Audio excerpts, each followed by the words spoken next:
ఎఫెసీయులకు రాసిన పత్రిక 1వ అధ్యాయం 15వ వచనం. ఈ హేతువు చేత ప్రభు అయిన యేసునందలి మీ విశ్వాసమును గూర్చియు పరిశుద్ధులందరి ఎడల మీరు చూపుచున్న విశ్వాసమును గూర్చియు నేను వినినప్పటి నుండి మీ విషయమై మానక దేవునికి కృతజ్ఞతాస్తుతులు చెల్లించుచున్నాను. హల్లెలూయా. ఆ విశ్వాసం అనే మాటకి ఫుట్ నోట్స్ లో ఏమనున్నది చూడండి. అనేక ప్రాచీన ప్రతులలో ప్రేమను అని ప్రేమ. విశ్వాసం అనే మాటకి కింద ఫుట్ నోట్స్ లో ఏమనున్నది? అందరు గట్టిగా చెప్పాలి.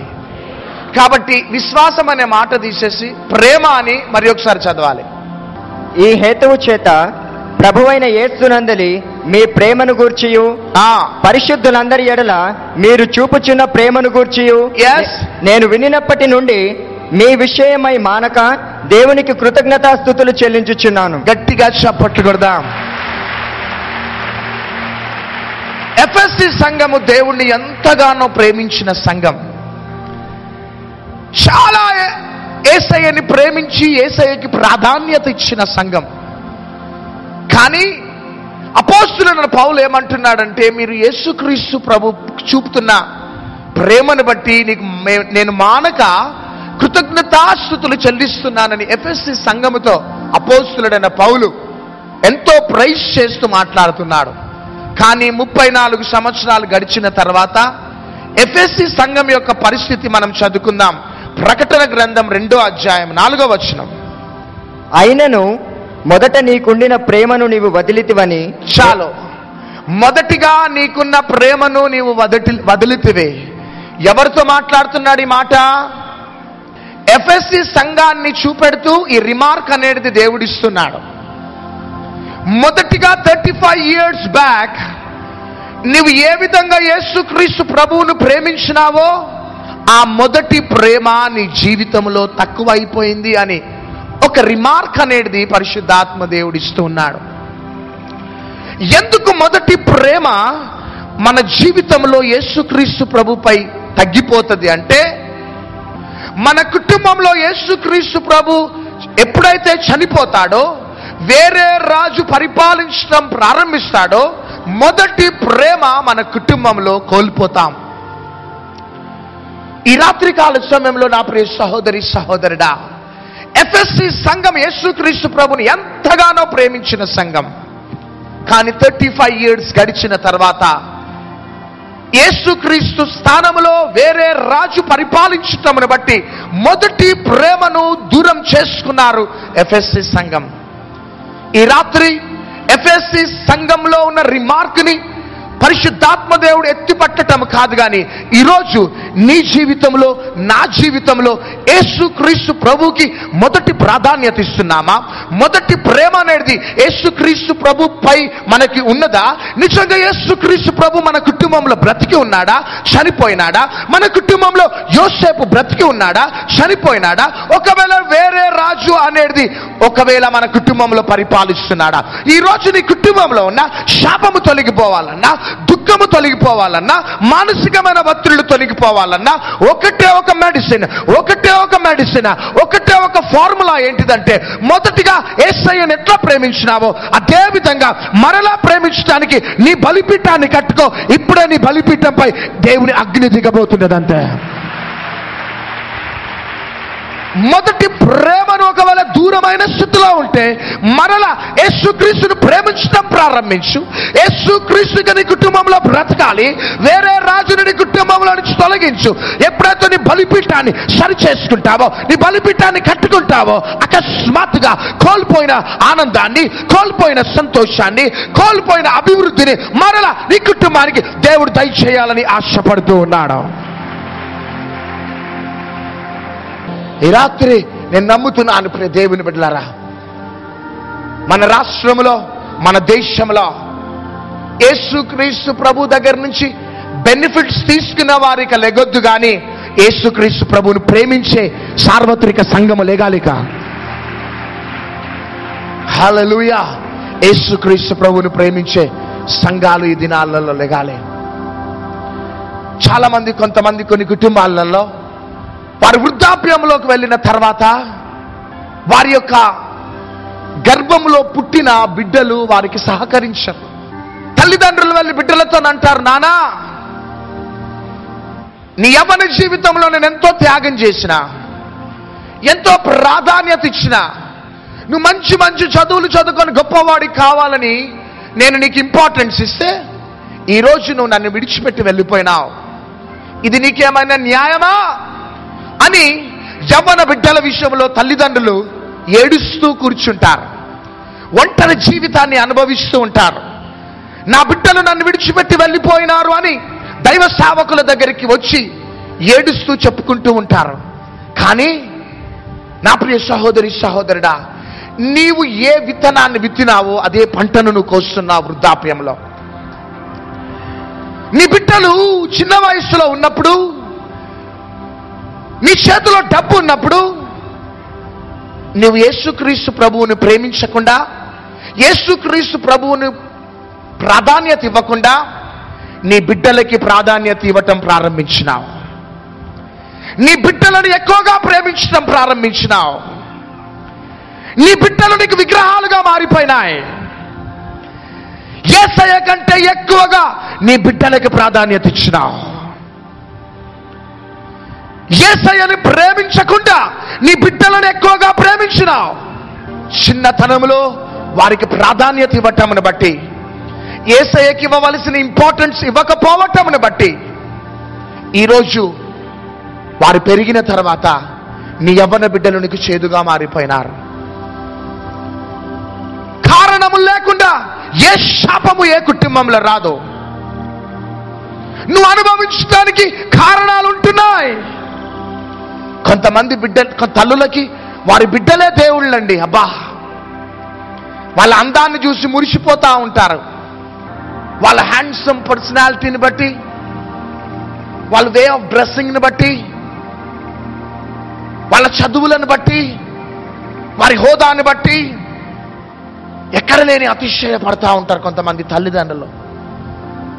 బిడ్డల అందాన్ని, వారి చదువులను చూసి నా బిడ్డల కంటే గొప్పవారు లేరు అనుకున్నావు. ఆ సమయంలో యేసుక్రీస్తు ప్రభు యోసేపు నీ కుటుంబంలో చనిపోయినాడంతే. నీ బిడ్డలే ఒక క్రొత్త రాజులుగా పరిపాలించడం ప్రారంభించినాడంతే. యేసుక్రీస్తు స్థానములో నీ బిడ్డలను పెట్టినావంతే. ఒకానొక సమయంలో నీ బిడ్డలు నీ చేతికి అందకపోవటానికి కారణం ఏంటిదో తెలుసా? యేసయ్యకి ఇవ్వవలసిన ఇంపార్టెన్స్ ఇవ్వకపోవటమును బట్టి నీ బిడ్డలు నీకు చేదుగా మారిపోయినారా? యవ్వన బిడ్డలారా, మీ యవ్వన జీవితంలో కూడా యేసయ్యను ఎక్కువగా ప్రేమించండి బిడ్డ. మీరు ఈ లోకంలో ఉన్న ప్రేమలన్నీ కూడా నకిలీ ప్రేమలే. ఎవరో యవ్వనస్తుడు నిన్ను చూసి నవ్వినాడు, నిన్ను చూసి ఏదో సహాయం చేస్తానన్నాడు అని ఆ యవ్వనస్తుని వెనకాల వెళ్ళకు బిడ్డ. మహబూబ్ కాలేజ్ వదిలిపెట్టి మహబూబ్ కాలేజ్కి రావలసిన నీవు ఒకవేళ మంజు థియేటర్లో కూర్చున్నావేమో, లేకపోతే ఇంకా ఏదైనా థియేటర్స్లోకి వెళ్ళి కూర్చున్నావేమో. ఎవరో యవ్వనస్తుల ప్రేమల మైకంలో పడకండి నాన్న. మీరు మీ యవ్వన జీవితంలో మీరు ఎవరిని ప్రేమించాలంటే నీకోసం రక్తం కార్చిన ఆ యేసయ్యను ప్రేమించాలి. నీకోసం రక్తం కార్చి ప్రాణం పెట్టింది నీ బిడ్డలు కాదు, నీ స్నేహితులు కాదు, నీ ప్రియులు కాదు నాన్న. నీకోసం రక్తం కార్చి ప్రాణం పెట్టి సమస్తమును కోల్పోయింది ఎవరంటే నీ ప్రియుడైన నజరేయుడైన యేసుక్రీస్తు ప్రభు మాత్రమే. నీ జీవితంలో ప్రాధాన్యత ఇవ్వవలసింది ఎవరికంటే యేసయ్యకి ప్రాధాన్యత ఇవ్వాలా. నీ భార్య కంటే ఎక్కువగా యేసయ్యని ప్రేమించాలి. నీ భర్త కంటే ఎక్కువగా నువ్వు యేసయ్యని ప్రేమించాలి. నీ బిడ్డల కంటే ఎక్కువగా యేసయ్యని ప్రేమించాలి. యేసయ్య తర్వాతనే నీ భార్య, యేసయ్య తర్వాతనే నీ భర్త, యేసయ్య తర్వాతనే నీ బిడ్డలు. బిడ్డ, చాలాసార్లు యేసయ్య, అయ్యో నా బిడ్డల కోసం నేను ఇంత త్యాగం చేసిందే, కానీ ఏ రోజు నా బిడ్డలు నన్ను ప్రేమించటలే అని ఎన్నోసార్లు ఏడ్చిన సందర్భాలు ఉంటున్నాయి. నీ బిడ్డల పెళ్లిళ్ళ కోసం యేసయ్య కావాలి నీకు. నీ బిడ్డల ఉద్యోగాల కోసం యేసయ్య కావాలి. నీ అనారోగ్యం కోసం యేసయ్య కావాలి. యేసయ్య నీ జీవితంలో అద్భుతాలు చేసిన తర్వాత నీకు యేసయ్య అవసరం లేదా? ఎంతకాలం బ్రతుకుదాం నాన్న ఇట్లా? రోజు నీ గడప దగ్గరికి వచ్చి నీ తలుపును తడుతున్నాడు, కానీ యేసయ్య కోసం నువ్వు తలుపు తీయటలే. ఎవరో నీ గృహంలో పరిపాలిస్తున్నారు, ఎవరో నీ హృదయంలో రాజు పరిపాలిస్తున్నాడు. చాలాసార్లు ఏడ్చుకుంటూ వెళ్ళిపోయినాడు యేసయ్య, కానీ రాత్రి నీ హృదయం అనే తలుపు దగ్గరికి యేసయ్య వచ్చి తట్టగానే, యేసయ్య నీవే నా రాజు యేసయ్య, ఎవ్వరికి నేను ప్రాధాన్యత ఇవ్వనేసయ్యా, నీవే నాకు సమస్తం యేసయ్యా అని ఎంతమంది రాత్రి చెప్పగలుగుతారు? ఇక్కడ ఒక యవనస్తుడు ఉంటున్నాడు, ఒక యవనస్తురాలను ఎంతో ప్రేమించినావు, కానీ ఈరోజు ఆ యవనస్తురాల నుంచి భయంకరమైన వేదనను అనుభవిస్తున్నావు. అయ్యో, నేను ఇంత ప్రేమించినానయ్యా యవనస్తురాలని, ఆమెకి కావలసిన అన్నీ నేను కొనిచ్చినానే అని ఈరోజు ఆ యవనస్తురాల గురించి చేదు అనుభవిస్తూ ఏడుస్తున్నావు. ఎవరా యవనస్తుడు త్వరగా లేచి నిలబడాలి? ఎవరా యవనస్తుడు? వండర్ఫుల్ నానా, ఈరోజు ఆ యవనస్తురాలు కావాలా, యేసయ్య కావాలా నీకు? వెనకాల పట్టుకోండి. Touch touch touch. ఇక్కడ ఒక భార్య భర్తలు, ఇద్దరు తల్లిదండ్రులు ఉంటున్నారు. నీ బిడ్డలను నువ్వు ఎంతో ప్రేమించినావు, కానీ ఈరోజు ఏ బిడ్డ నిన్ను ప్రేమించటలే. అయ్యో, మాది ఇక ఒంటరి జీవితమే నా ప్రభు అని ఏడుస్తున్నారు భార్య భర్తలు ఇద్దరు. వృద్ధాప్యంలో ఉన్నారు. మీరు సిగ్గుపడకుండా లేచి నిలబడింది నా ప్లీజ్. ఇదిగో దేవుని సన్నిధి మీపై దిగుతున్నది ఇప్పుడే. యేసయ్యా, ఇదిగో ఈ బిడ్డలను తాకు నాయనా. టచ్.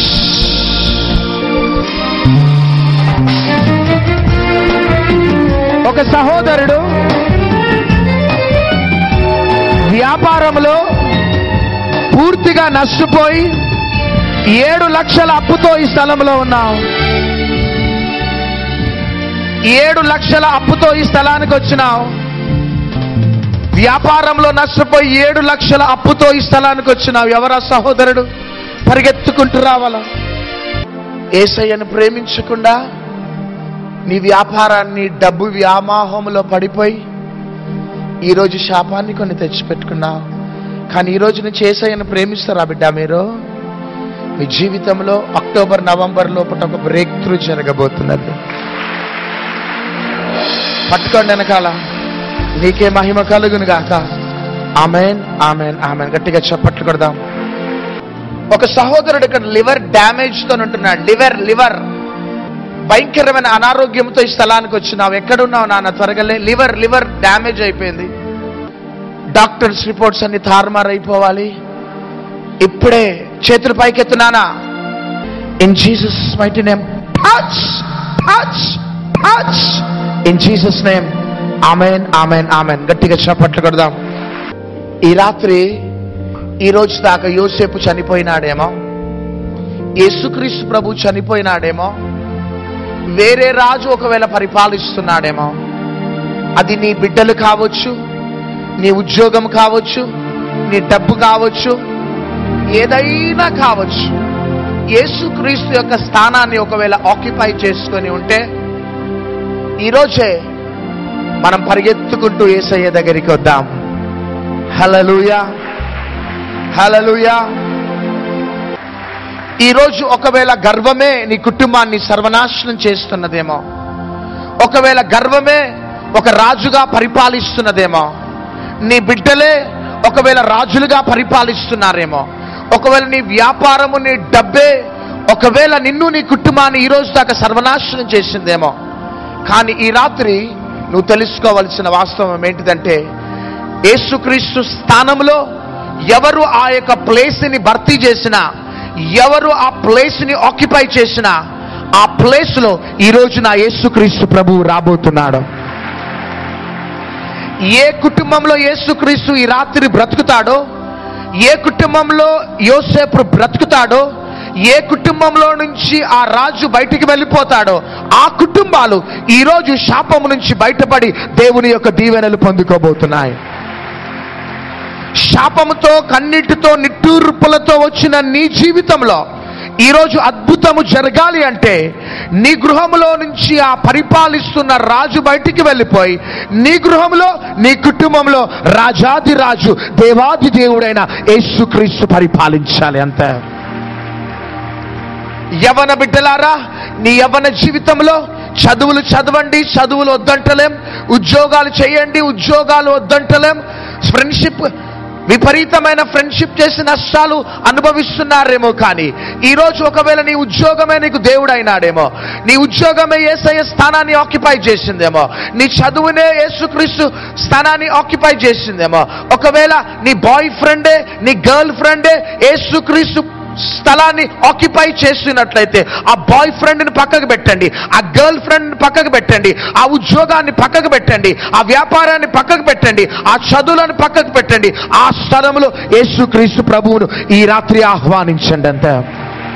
ఈ రోజు కానీ ఒకవేళ యేసుక్రీస్తు ప్రభువుకి ఇవ్వవలసిన స్థానం నీ హృదయంలో, నీ కుటుంబంలో, నీ వ్యాపారంలో, నీ ఉద్యోగంలో కానీ నీవు కానీ ఇచ్చినట్లయితే ఇది మొదలుకొని దేవుడు మిమ్మల్ని, మీ కుటుంబాలని ఆశీర్వదించి దీవించునుగాక.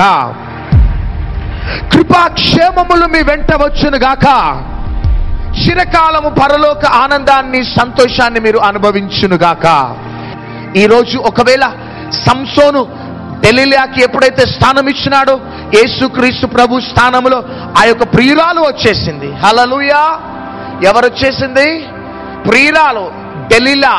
ఆ యొక్క ప్రియురాలు వచ్చేసింది ఆ యొక్క సంసోని యొక్క హృదయంలో ఉన్న యేసుక్రీస్తు ప్రభు యొక్క స్థానంలో. ఎప్పుడైతే ప్రియురాలు వచ్చేసిందో సంసోను శాపాన్ని కొని తెచ్చిపెట్టుకున్నాడు. ఎప్పుడైతే పశ్చాత్తాపపడి యేసు ప్రభువా, దేవా నాకు ఒక్క అవకాశాన్ని ఇవ్వు ప్రభు అని ఎప్పుడైతే సంసోను ప్రార్థన చేసినాడో, ఎప్పుడైతే సంసోను హృదయంలో నుంచి ప్రియురాలు బయటకు వెళ్ళిపోయి ఆ పరలోక ప్రియుడు ఎప్పుడైతే ప్రవేశించినాడో అత్యధికమైన బలాన్ని సంసోను పొందుకొని శత్రువును హతమార్చినాడు.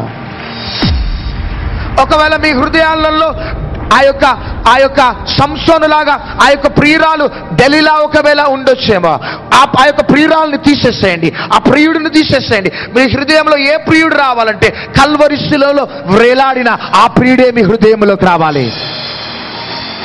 తల్లిదండ్రులారా, ఇది మొదలుకొనైనా మీరు సంతోషంతో, సమాధానంతో ఒకవేళ ఉండాలనుకుంటే మీ బిడ్డలను ప్రేమించండి. ప్రేమించొద్దని కాదు, కానీ యేసయ్య తర్వాత నీ బిడ్డలను ప్రేమించడం ప్రారంభించంతే. యేసయ్య తర్వాతనే నీ వ్యాపారాన్ని ప్రేమించు, యేసయ్య తర్వాతనే సమస్తమును ప్రేమించు అంతే. నేను నమ్ముతున్నాను ఈ రాత్రి చాలా మంది కుటుంబాలలో బ్రేక్ త్రూ కలగబోతున్నది. Thank you Lord. ప్రతివానికి రూపునిచ్చే అతనికి రూపు లేదు, ప్రతివానికి రూపునిచ్చే అతనికి రూపు లేదు. 10,000లో అతి ప్రియుడు పరిహాసములనందినాడు. 10,000లో అతి ప్రియుడు పరిహాసములనందినాడు. అందరం స్వరాలిప్పి నా కోసమే, అందరం స్వరాలిప్పి అది నా కోసమే, నా కోసమే, అది నా కోసమే. కల్వారి గిరిలో సిల్వాలు శ్రీ యేసు పలుబాధలు పొందెను, ఘోర బాధలు పొందెను. నీకోసమే, నీకోసమే, అది నీకోసమే,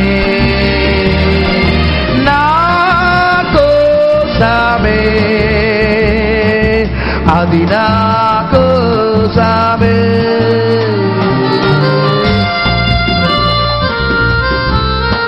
హల్లెలూయా.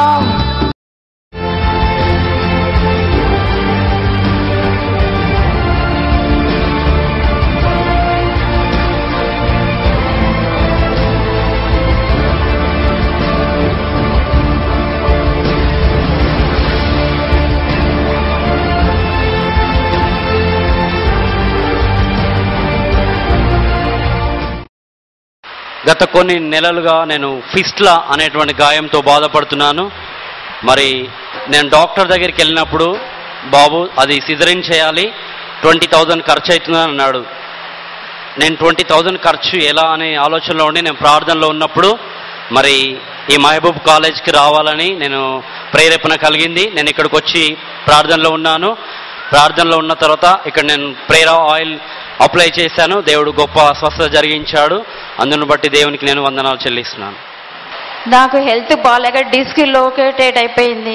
కానీ నాకు ఎలాగ ప్రేయర్ చేయాలి కూడా తెలియదు. 100 times హల్లెలూయా హల్లెలూయా అని బెడ్ పైనే ఉండి నేను రోజు ప్రేయర్ చేసుకున్నాను. అది హీల్ అయిపోయింది. పాపకి 4 సంవత్సరాల ఏజ్లో బ్రెయిన్ ట్యూమర్ వచ్చింది. బ్రెయిన్ ట్యూమర్ వస్తే బెంగళూరులో తీసుకెళ్ళి ఆపరేషన్ చేయించి తీసుకొచ్చాం. ఆ తర్వాత 2004 నుంచి పాపకి తరచుగా వామిటింగ్స్ అయ్యాయి. వామిటింగ్స్ అయితే ఇవి అలాగ రేయర్గా అవుతూ ఉంటాయి కదా అని మేము దాన్ని పెద్దగా తీసుకోకుండా అలాగే ఇప్పటి వరకు 2013 వరకు అలాగే పాపని అలాగే చూసుకునే వాళ్ళం, మెడిసిన్ వాడేవాళ్ళం. కానీ కొన్ని రోజులుగా ఆ వామిటింగ్స్ అనేవి ఎక్కువ కావడం వల్ల భయంతో ఈ పాపను మళ్ళీ బెంగళూరు చెకప్ కోసం తీసుకెళ్ళాం. డాక్టర్లు అన్నారు పాప బతకదు, తీసుకెళ్ళిపోండి అని. లాస్ట్ మంత్ 28వ తారీఖుని సండే రోజుని ఇక్కడికి వచ్చాం. ఆ వారం ఎవ్వరికి ప్రార్థనలు చేయబడవని అనౌన్స్ చేశారు. కానీ మేము ఎంతో దుఃఖంతో ఆశతో వచ్చాం చాలా దూరం నుంచి, పశ్చిమ గోదావరి జిల్లా, కృష్ణా జిల్లా, అదే కైకలూరు నుంచి మేము వచ్చాము. అంటే ఆశతో వచ్చాం, ఒక్కసారి పాపను ఆయన టచ్ చేస్తే చాలు బతుకుతాదనే నమ్మకంతో మేము వచ్చాం. అయితే డాక్టర్లు తీసుకెళ్ళిపోమని, ఎంతో కాలం బతుకు తీసుకెళ్ళిపోండి మా వల్ల కాదని చేతులు ఎత్తేశారు. ఆ 28వ తారీఖున మేము ఇక్కడ తీసుకొచ్చినప్పుడు ఎవరికి ప్రార్థనలు చేయబడవు అన్నారు. అయినా మేము దేవుణ్ణి అడిగాము, అయ్యా ఒక్కసారి ప్రార్థన చేయాలి, ఆయన ఒకసారి చేతులేసి ప్రార్థన చేయాలి దైవదాసుడు, ఈ పాపకి ఏమీ కాదు బతుకుతుందని మేము నమ్మకంతో వచ్చాము.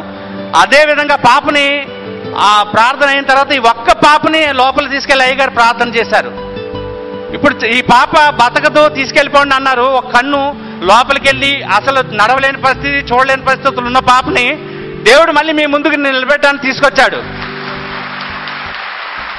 పాప ఇంటికి వెళ్ళిన తర్వాత ఆ ప్రేయర్ ఆయిల్, ఆ ఎనైటింగ్ క్లాత్ వేసి మేము ప్రార్థన చేశాక వామిటింగ్లో ఒక జల్ల లాంటి పదార్థం, ఇంత పదార్థం జల్ల లాంటి 2 సార్లు వచ్చి బయటపడిపోయినాయి. ట్యూమర్ లాగా 2 జల్ల లాంటి పదార్థం నోట్లోంచి వామిటింగ్లోంచి బయటపడిపోయినాయి. తండ్రి యొక్కయు కుమారుని యొక్కయు పరిశుద్ధాత్మ త్రిఏక నామములో ఇదిగో యొక్క బుక్కును ప్రభువా మేము ఆవిష్కరణ చేస్తున్నాం. గట్టిగా చప్పట్లు కొడదాం.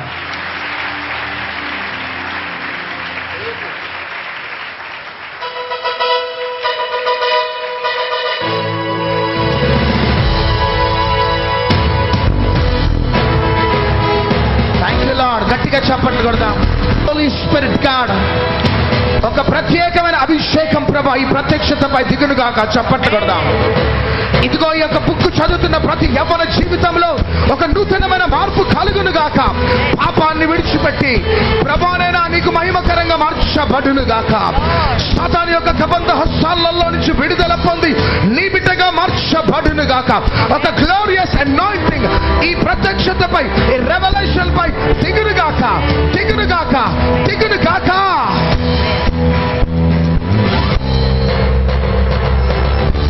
మీరు అభిషేకించినందుకు వందనాలు, కృతజ్ఞతాస్తుతులు, స్తోత్రాలు చెల్లిస్తూ యేసుక్రీస్తు నామములో అడిగి వేడుకొనుచున్నాము తండ్రి. Amen, amen, amen. Thanks brother.